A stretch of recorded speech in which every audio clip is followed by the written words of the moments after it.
मैं कीनिया के मसाई लैंड इलाके में हूँ और नाइपोशो कंजर्वेंसी जा रहा हूँ। यहाँ पर असिलिया नाम की एक अद्भुत कंपनी जमीन आसमान एक करके स्थानीय लोगों के साथ मिलकर अफ्रीका के सबसे आइकॉनिक जानवर के संरक्षण पर काम कर रही है, लायंस। कुछ अरसे पहले तक अफ्रीका के जिन इलाकों में शिकार पलते थे वहां शेर पाए जाते थे। 40 के दशक में 4.5 लाख की शेरों की संख्या आज घटकर महज 32,000 रह गई है। अपनी जांच की शुरुआत के लिए मैं वहां जा रहा हूं जहां इंसानों और अफ्रीकी शेरों का सबसे ज्यादा आमना सामना होता है। मुझे जानना है कि अफ्रीकी शेरों के लिए कितनी उम्मीद बची है।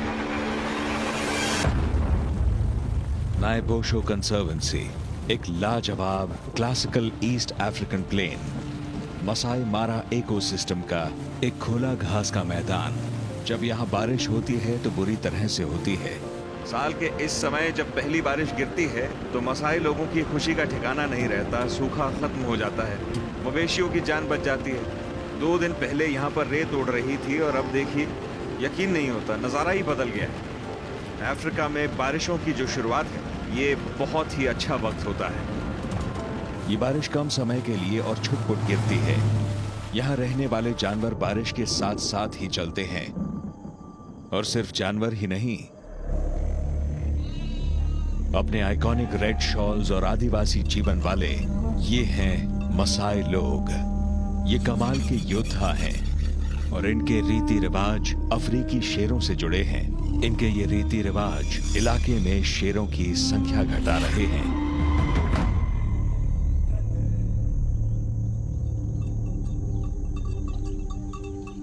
हालांकि वैसे तो ये आदिवासी हैं, मगर जैसे जैसे दुनिया मॉडर्नाइज होती जा रही है, मसाई लोग दुनिया से दूर कीनिया के इस हिस्से में बस गए हैं। मसाई लोग दूध पर जीते हैं, तो सुबह सुबह मसाई लोग जागते हैं तो सबसे पहले दूध निकाला जाता है और फिर अपने मवेशियों को चरने के लिए छोड़ देते हैं। मैं इनके एक परमानेंट होमस्टेड या मन्याटा में आया हूँ। मसाई के गांव बड़े बड़े बाड़ों से बनते हैं जिन्हें बोमस कहा जाता है। लकड़ी की कमी की वजह से गांव की बाउंड्री पर फेंस लगाने की बजाय मसाई लोग कांटेदार झाड़ियों का इस्तेमाल करते हैं, जिससे वो अपने मवेशियों की रक्षा करते हैं। बोमस सिर्फ मवेशियों को पेन के अंदर रखने के लिए ही नहीं है। ये कांटेदार झाड़ियां भूखे शेरों को भी दूर रखने का काम करती हैं। यहाँ आने पर मैं अपने पुराने दोस्त डैनी से मिला। इन्हें अपनी मसाई परंपरा पर फक्र है। वो अपने गांव के साथ साथ अपने रीति रिवाजों की झलक दिखाने के लिए राजी हो गए। दुनिया के कई हिस्सों की तरह यहाँ भी दिन की शुरुआत गाय बकरियों से दूध निकाल कर की जाती है। डैनी मुझे मसाई कल्चर के कुछ बेसिक्स दिखा रहे हैं। तो मसाई जीते हैं मीट, खून और दूध पे। और देखा जाए तो ये बहुत ही अक्लमंदी की बात है, क्योंकि आदिवासी होने के नाते ये लोग हर जगह अपने मवेशियों को ले जाते हैं। और अगर आप मीट, दूध और खून पर जीते हैं, मवेशी साथ हैं तो खाना साथ में है।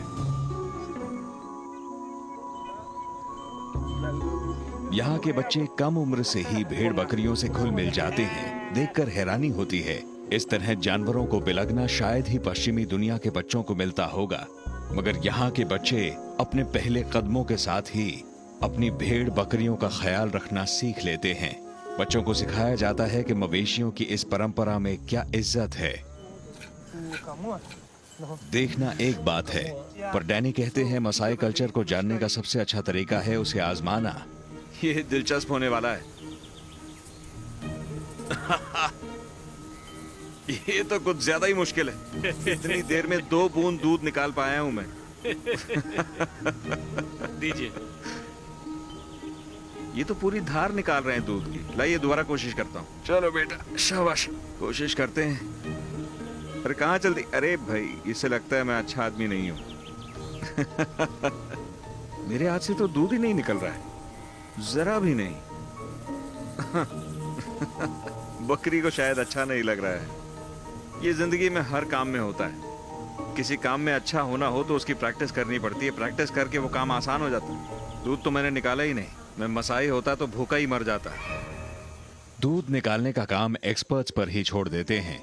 बकरियों से दूध निकालना मसाई लोगों का रोज का काम है, मगर डैनी के मुताबिक वो जिंदा हैं अपने गाय बैलों की वजह से। गाय बैलों के बिना मसाई और उनकी परंपराएं मुमकिन ही नहीं हैं। ये बोमर्स इनके मेन बोमर्स हैं। मगर बदलते मौसम के साथ मसाई लोग टेम्पररी बोमास भी बनाते हैं। घास चरने के लिए जितनी दूर वो अपने गांव से जाते हैं, उतना ही अफ्रीकी जंगली जानवरों का खतरा बढ़ता जाता है। डैनी बताते हैं कि यहाँ इस पक्के गांव में भी शेरों का खतरा लगातार बना रहता है। सबूत के तौर पर उन्होंने मुझे अपना एक मवेशी दिखाया जिस पर शेर ने हमला किया था, और लायन अटैक का पहला विक्टिम हमारे सामने है। ये जो आप देख रहे हैं, इस बछड़े के सर में ये गहरे गड्ढे, एक लायन इनके बोमा में घुस आया था कुछ दिन पहले और 3 मवेशियों को मार डाला, कुछ एक को घायल भी किया है, मगर ये वो है जो बच निकला था। इस बछड़े की किस्मत बहुत अच्छी है। ये बिल्कुल ताज़ा सबूत है कि ये जो लायंस हैं ये अब भी बोमाज में आते हैं और ये अब भी मवेशियों पर हमला करते हैं। इस गहरे जख्म के बावजूद मसाई लोगों की देखरेख में बछड़ा जी जाएगा और एक दिन फिर से झुंड का हिस्सा बन जाएगा। अगर मसाई लोग सतर्क न होते तो ऐसे हमले ज्यादा होते और नुकसान भी कहीं ज्यादा होता।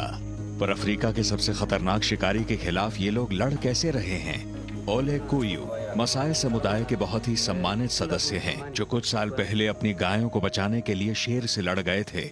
उन्होंने मुझे अपनी कहानी सुनाई। एक शेर रात में इनके बोमा में घुस आया। ये जागे तो इन्होंने देखा कि उसने 3 मवेशियों को मार डाला था। इन्होंने अपना भाला उठाया और किसी तरह शेर को मारा और शेर की पसलियों में भाला घुस गया था। शेर ने अपने पंजों से इन्हें जकड़ लिया, एक पंजा मुंह पर और एक कंधे पर। देखिए, आप देख सकते हैं, ये वो पंजों के निशान हैं। ये दर्दनाक अनुभव रहा होगा, मगर ओले कुयू के पास इस जंग का एक और निशान भी है। अरे बाप रे! बड़े गर्व से उन्होंने मुझे उस शेर की खाल का ताज दिखाया जिसे अब वो समारोह में पहनते हैं। यकीन नहीं होता, ये तो कमाल का स्टेटस सिंबल है। ये वो चीज है जो यहाँ कई सालों से, 100 सालों से या 200 सालों से होती आ रही है। वाह! ये हमें इस ताज को पहन के दिखाएंगे जिसे समारोह में पहनते हैं। इतिहास गवाह है कि मसाई सदियों से शेरों से लड़ते आए हैं। शेर को बराबरी का समझते हुए ये लोग शेर को हराने में गर्व महसूस करते हैं, और जो लोग शेर को पछाड़ते हैं उन्हें मसाई समाज में बड़ा सम्मान मिलता है। बढ़ती जनसंख्या के बीच ये रीति रिवाज भी एक कारण हैं, जिनके चलते महज कुछ दशकों में ही यहाँ शेरों की आबादी आधी हो गई है। लेकिन अब हालात बदल रहे हैं। शेर की हत्या को गैर कानूनी घोषित कर दिया गया है और उसे सिर्फ अपने बचाव में ही मारा जा सकता है। मगर इस बदलाव के साथ मसाई लोगों ने अपने आप को किस तरह से ढाला है? मसाई कल्चर में भेड़ बकरियों की रक्षा की जिम्मेदारी संभालने वाले को मोरानी कहते हैं। उनसे बेहतर ये बात कौन समझाएगा? पुराने जमाने में एक मोरानी को वॉरियर से बुजुर्ग बनने के लिए शेर का शिकार करना पड़ता था। मगर अब जब शेर का शिकार गैर कानूनी है, क्या मोरानी लोगों ने अपना ये रिवाज बदल लिया है? यही जानने के लिए मैं 2 मोरानी वॉरियर्स से मिल रहा हूँ। कई सालों से होता यही आया है कि एक मोरान अपनी जिंदगी के अगले पड़ाव पर तभी जाता था जब शेर का शिकार कर लेता था। मैंने उनसे पूछा, क्या मोरान्स आज भी एल्डर बनने के लिए शेर का शिकार करते हैं? उन्होंने कहा, नहीं, वक्त बदल गया है। अब ये कह रहे हैं कि आजकल एक शेर का शिकार करने के बजाय इन्हें मवेशियों का झुंड दिया जाता है, और इनके वापस आने पर एक भी बकरी गायब हुई तो इन्हें बाल काटने की और शादी करने की इजाजत नहीं मिलती। इन्हें दिखाना पड़ता है कि ये मवेशियों का ख्याल रख पाते हैं। ये बहुत बड़ा बदलाव है। मैंने इनसे पूछा, क्या इनका कभी शेर से सामना हुआ? इन्होंने कहा कि शेर को मारा तो नहीं, मगर अपने जानवरों की रक्षा जरूर करनी पड़ी है। एक ने अपने पैरों पर शेरों के दांतों के निशान दिखाए। मैंने पूछा कि क्या वो डर गए थे, तो वो बस हंस दिए। ये बहुत जोर से हंस दिए। ये कहते हैं, मैं मसाई हूँ, शेरों से कैसे डर सकता हूँ? जानकर बहुत खुशी हुई कि मसाई लोगों ने अपनी वॉरियर स्पिरिट को बरकरार रखते हुए अपने रिवाजों को बदल लिया है।